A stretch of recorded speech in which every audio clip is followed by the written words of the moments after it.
My name is Adam Mockler. I run a YouTube channel with 1.7 million followers, and my quick backstory is I started this channel that I run now when I was 9 years old. I used to make these really dumb Minecraft or Call of Duty videos, but in the process, I got really good at editing. Every day after school, I was editing. I remember in 5th grade, I got kicked out of class because I was debating my teacher about gay marriage. The Supreme Court was about to legalize it, and I don't know why we were arguing. This was back in Indiana, and he didn't think it should be legalized, but as I went into high school, I didn't do YouTube as much. I wanted to get girls and not be like the Minecraft dude that just makes Minecraft videos. Then I graduated and I realized I have all of these pre-existing skill sets in video editing, talking to people, production. So when I was in college, I started to hit these Trump rallies a few states over, and I would just go to create respectful dialogue, to debate them, but also move them over to our position a little bit. And it worked a few times. Like this one dude was telling me, let's stop funding Ukraine. Let's stop funding them and let's put America first. And I told him, funding Ukraine is how we put America first. We're protecting an ally on the world stage. It's helping our economy. And by the end of this, the dude got it. So then I kept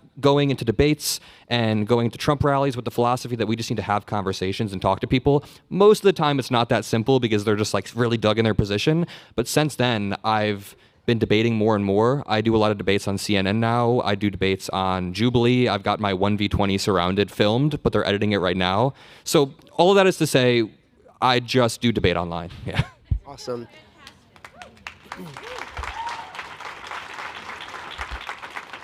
And I'm Brian Tyler Cohen. I've got about 12 million subscribers across my platforms. I actually started on Facebook. Flexing on us?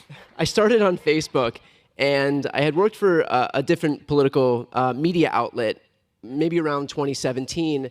And I started to see on my Facebook feed, because that's all we were using was Facebook at that time, I started to see on my Facebook feed that there was a little bit of video content, and it was only right-wing content that I was being served. And I was like, well, I think I can do this. I moved to LA. I had an illustrious career in the entertainment industry, doing commercials for Cars.com and doing auditions for Doritos. It was wonderful. Would not recommend. And so I had asked my boss at the time, I was like, I think we should start getting into video content because we had only been doing short-form written content. And he was like, no, video content is not the future. Short-form articles are the future. And I was like, I don't know if this is correct. And so I left, started a YouTube channel for tens of people and then hundreds of people, and eventually it hit critical mass. But you know, got lucky by jumping into video content back when everybody else was looking at short-form articles as being the next big thing. Adam, I want to start with you here. What is the right doing better online, and in what way can we learn from that? Yeah, it's a really good question. There's a theory that I've been working on for a bit. It's not completely unique to me, but it's the pipeline to volume theory of right-wing social media. And what right-wingers have done is create a very effective pipeline for young men, young women, people of all ages to be sucked down this pipeline into the algorithms, and then they hit you with volume. So a really good example, a few good examples. Most young men have dating problems at some point in their life, so they start looking up advice on dating problems, and it sucks you down this Andrew Tate pipeline. Then young men are watching Andrew Tate's.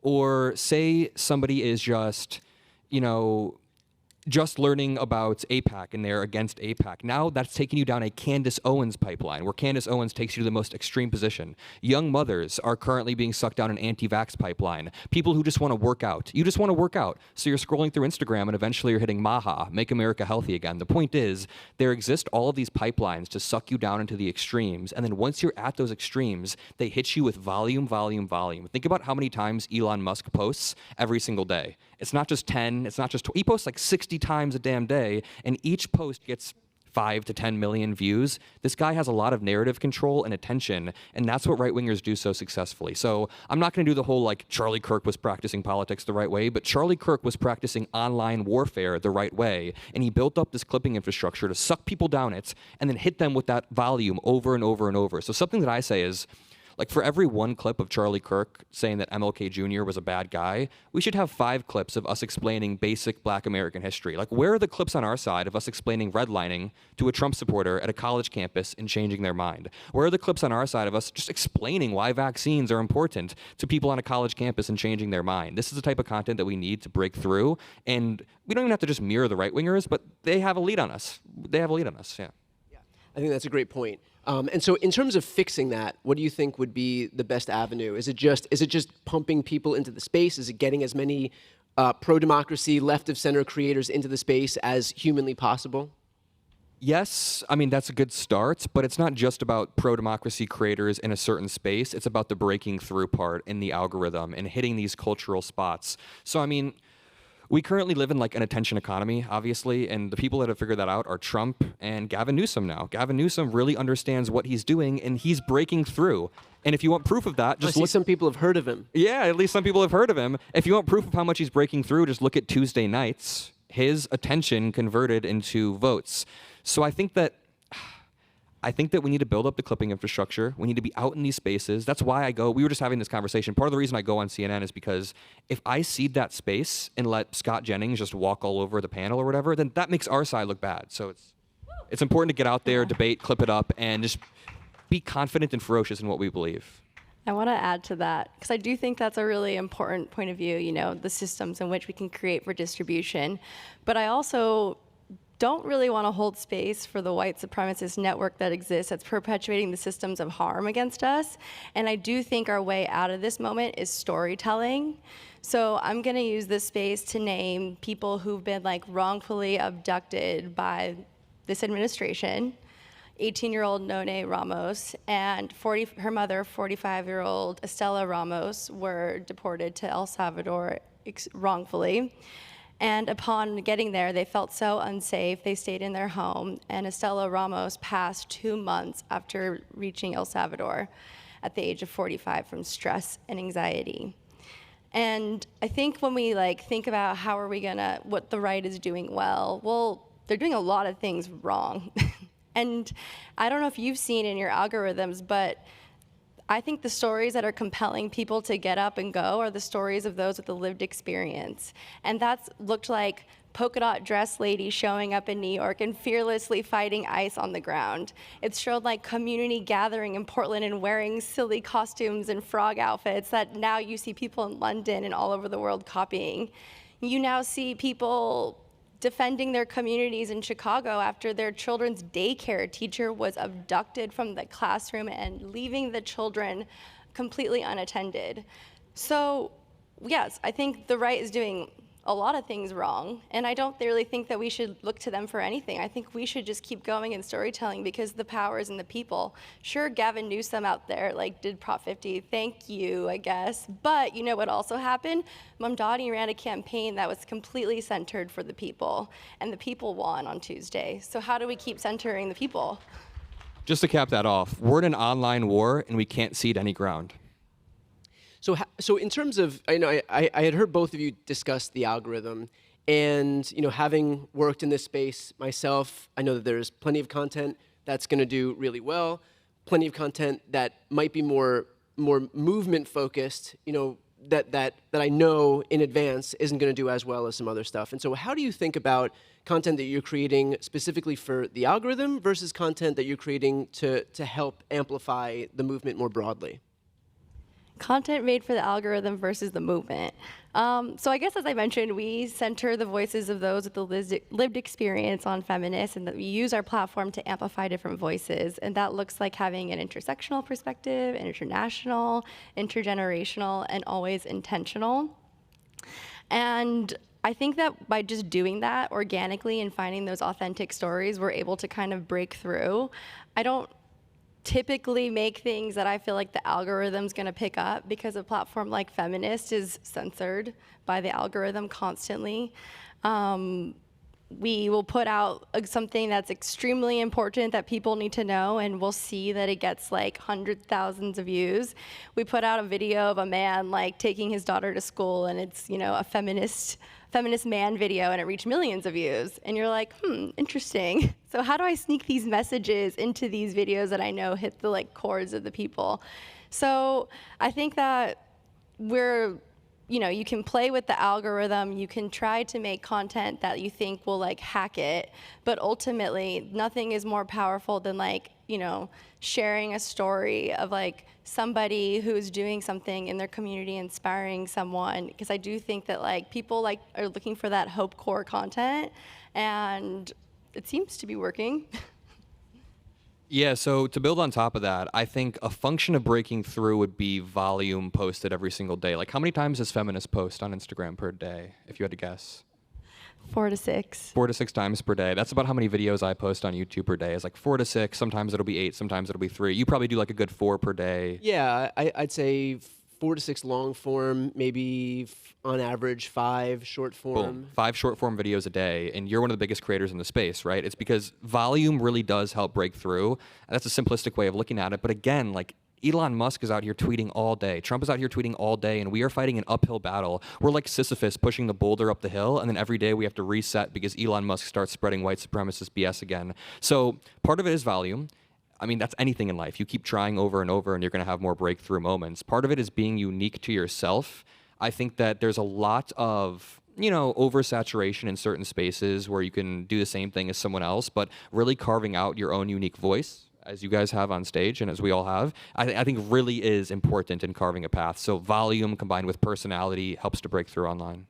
Yeah, the way that I think of it is, like, if I'm looking at content that I want to talk about, that I know after 10 years of being on this space is not going to do as well, climate change I'm effectively a litmus test issue on climate change. It's one of the top things that I bring with me that informs my whole political ideology. I know that when I'm making content on climate change, it will go nowhere. That's just how it works in this ecosystem. And so the way I think about it is kind of like putting a pill in peanut butter and have to figure out ways to get people to see this stuff while still kind of hacking the algorithm, still understanding that people are not going to click on a video if it's like a new breakthrough in climate or funding for climate has been stripped, but instead, by news surfing, basically, by recognizing that if you focus on something that just broke that day, some stupid shit Trump just said, and you can figure out a way to tie that in, this way people are much more inclined or likely to click on content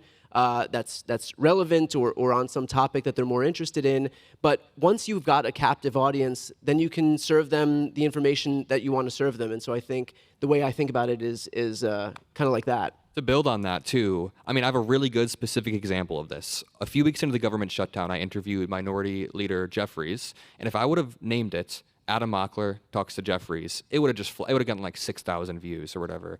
But I named it This Government Shutdown is Going Poorly for Republicans. And it was framed around how Marjorie Taylor Greene around that time was coming out and speaking out against Republicans. So I was asking him about that, and that framing ended up getting, I think, 220,000 views, which is a really good amount of views for a message that we're trying to get 2 weeks into the government shutdown. And that's called, like, weaving a broader narrative. I don't know, like, we could call it weaving? I don't know. Yeah. Called it the weave. The weave. Well, I think that something you guys are both like pointing out is meeting the moment is a huge part of this virality. It's like, are you showing up when there's news breaking about the violence that's happening, or if, for example, a climate story?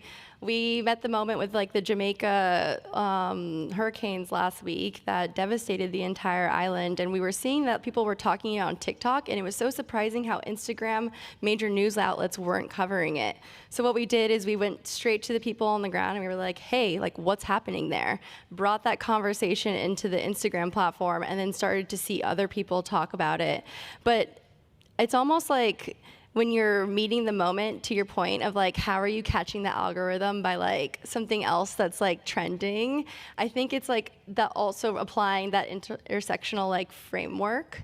So if you want to have a climate conversation, sure, it's like easy to talk about the hurricanes and all that, but you could also be like, do you know who's most affected by this right now? Women, because women are most affected by the climate change. Boom, why? Reproductive health care issues. If, let's say, you were on your way to your OB/GYN appointment to get your cancer screening, your clinic closes because of the hurricane. You can't get there for another couple months.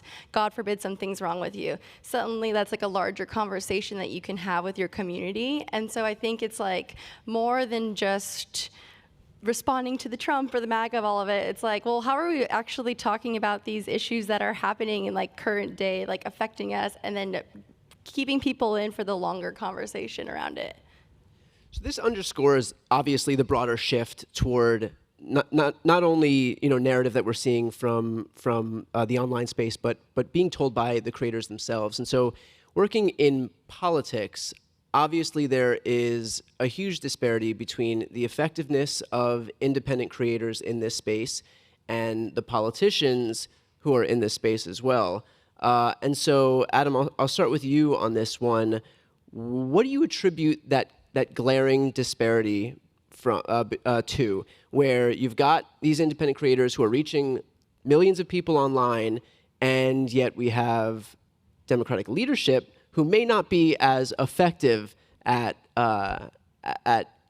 optimizing in the space? Yeah, we have a lot of good operatives in Congress that would be good if it was 2005. You know what I mean? Like 20 years ago, they would be able to absolutely rip it, but now they're kind of in over their head. I don't have a specific answer on how Democratic politicians can not be boring in one moment. I mean, if you look at the rights, they have their boring politicians too, but they seem to elevate the most interesting, and we're doing that on our side as well. I think we have a lot of really good firebrands out there. I think people like Jasmine Crockett or people like Newsom, or there's a whole list I could go down of people who really know how to capture attention. AOC, Of Bernie. Of course, yeah, AOC, Bernie, all of these people know how to capture. Zoran, of course, knows how to capture attention.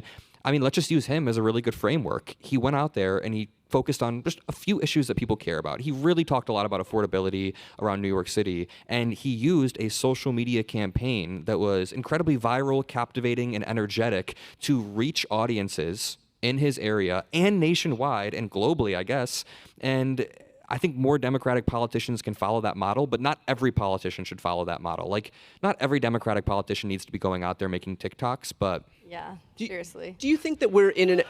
Awkward. Do you think that we're in an era where, if you look at somebody like Mitch McConnell, obviously, as notwithstanding how much I think disdain everybody has for him, it's hard to ignore the effectiveness of his entire tenure as Republicans' leader in the Senate. Do you think that matters anymore? Do you think that we'll get into an era where just being an effective operator is going to be enough, or is messaging so much, more of the ball game here as we move forward into this fully digital era? Messaging is important. I think being an effective operator has to be the ground level, but it's hard because Thune on the Republican side, the Senate Majority Leader, he's not really out there doing a bunch of like social media stuff or hits or whatever. Every once in a while he'll go on Fox News, but like you said, that's because they're in power right now. Republicans are in power. So Democrats need to be selling our message. Democrats in power need to be selling our message, especially people that are leading in our party. I think we're going to reach a point eventually. I think we've reached this point where Democrats need to be both good operators and good messengers. And, it reminds me a few months ago of when AOC was about to get this position on the oversight committee against Trump right when he got into office. She was going to be the lead of the oversight committee, and they opted for somebody a little bit older, a little bit more experienced, which I understand. Jerry Connolly had full-blown throat cancer. Yeah. And ended up dying like 3 months later. And by the way, rest in peace, of course. But like, the title of this panel is, and by the way, rest in peace, of course. But like, put AOC in that damn position. What are you doing? AOC is so captivating. She's so charismatic. She's badass, and she knows what people want to hear. We need to stop going for this risk-averse bullshit where Democrats want to be like, who's in line? Who's next? No AOC risk. in power. Endorse Zoran. They should have endorsed Zoran. Everybody should be. I mean, I just think that the risk-averseness of the Democratic Party will drag us down to the depths of hell. We're also, we're forgetting a really big where point. we definitely weren't before. Yeah. We've definitely been fine up to this point. Like, I feel like the original question is, like, why are individuals online just, like, being so much more captivating than, like, our Democratic leaders, right? Well, let's be honest. Hakeem Jeffries is not a content creator. Like, he is an individual who's currently, like, holds, like, a political position. And I think people sometimes forget that, like, content creators, we don't just, like, make content all day. That's not how we got into it. Every content creator has a story that compelled them to do that. So whether that's you were a public school teacher and you were so fed up with the system, you start talking about it online, and suddenly you organically grew, like, a platform, or an OBGYN working out of the Bronx of New York, and you're just tired of, like, people dying for things that could have been preventable, then you make content. And so I feel like when these Democratic leaders who don't come from that heart-centered space or that personal background of like having a story to it, they're not approaching content in an intentional way. They don't, like, what's the message? You know, I feel like that's the whole thing. What's the message? And I think that we're going to see a tide and a change by 2026, hopefully, but probably 2028, is that these wins that we saw on Tuesday are going to inspire real people to run for office, more people who never thought they could like have a chance. And we are going to see the internet change because these real people are going to start telling their stories online, and that's going to be captivating and incredibly, you know, easy to support because it will feel authentic. And that's why we love AOC. That's why we love Mamdani. That's why we love Bernie. They're just so authentic.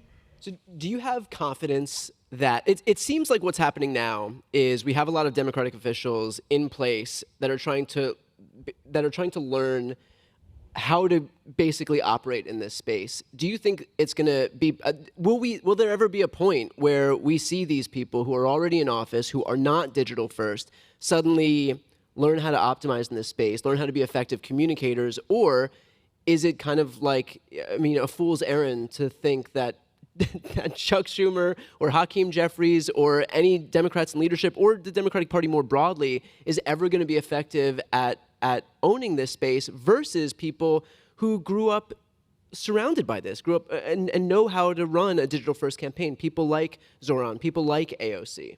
Yeah, I mean, I think that you two could probably relate to this.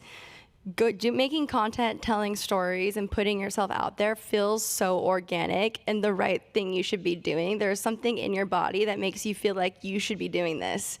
They don't feel that. They probably feel like they need to be making policy. I need to be politicking. I need to be doing that. They should just do that and let other people tell their stories or tell stories and support that. And I think what's really beautiful about the Mamdani campaign is they like decentered, you know, him. They were like, hey, gays for Zoran, go make some content. Hot girls for Zoran, go make some content. Creators, whatever. And I think they need to decenter themselves a little bit, and then actually it will probably just be better. They should just go do the work. I think there should be a charisma filter where we do what Donald Trump did. Cut to, there's like 6 people left on the left. Okay.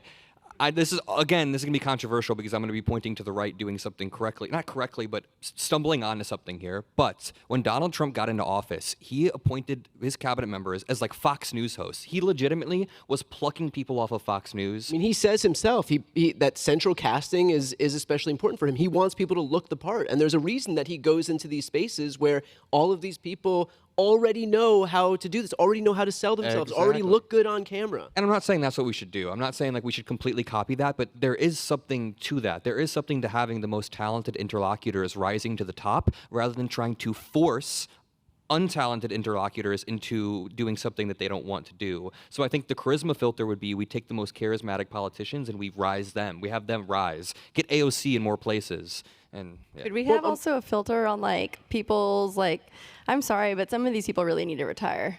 Like, give some new voices out there. Like, we need that filter. All right, new panel title. I'm sorry, but some of these people need to retire. Actually, works better. You know, you had said something interesting there, and that was this idea that you have the most talented interlocutors. You know, the people that Trump has elevated in his administration are not talented, but they are marketers, and they do know how to sell what they're doing.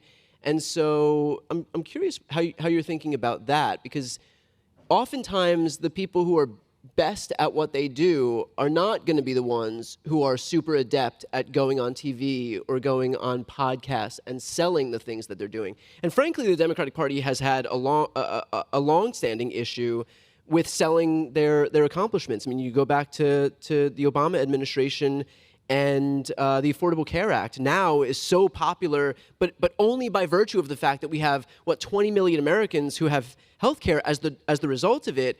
And so that's kind of become an ingrained part of our society. But prior to that, I mean, there was such a vacuum left by an absence of Democratic messaging that people looked at the ACA right before 2010 as like a way to usher in death panels. And it left Democrats losing in a huge way in the 2010 midterms. Ironically enough, now it's Republicans when they try to take away the ACA that leaves them losing. It led to election losses in 2018 and hopefully 2026 with their attacks on healthcare. But that notwithstanding, the reality is that we had effective legislators doing that work and making sure that people got healthcare. They just couldn't sell it. And so looking at the Trump administration, do you think that's the right way to go about doing this? Recognizing that, you can't have both necessarily, that you have to either have people who can, do the work or people who can sell it, but you're not going to have a pro at both. How are you thinking about that? I don't think what they're doing is right. I think that it's led to a lot of incredibly, just awful mistakes. Like, even talking about Pete Hegseth, the Signal stuff is a great example of that. So I'm not saying that, a President Newsom should, pluck Wolf Blitzer off of CNN and make him the Secretary of Defense or whatever. A lot of breaking news here. Okay, so... Yeah. yeah. But... a lot of breaking news. We are going to war with, I don't know, Venezuela, whatever Trump's doing right now. But Hey, that's misinformation. Or no, I don't know. Keep going. Sorry. But I think that yeah. What was your question? One more time. Sorry. Yeah. I think the question was, are you happy with President Newsom's pick of Wolf Blitzer as the Secretary of War? It was, should we learn from what Trump's doing by appointing people? Yeah, there's something to learn from the fact that he is gaining attention in this economy, but it's obviously backfiring for him. I mean, the people in his cabinet can't deliver. The people in his cabinet are out there saying that prices are down when prices are actually up. I mean, I don't think we should be doing exactly that, but there is something to be said about having interesting people speaking, and we see that in the Democratic Party with Zohran Mamdani.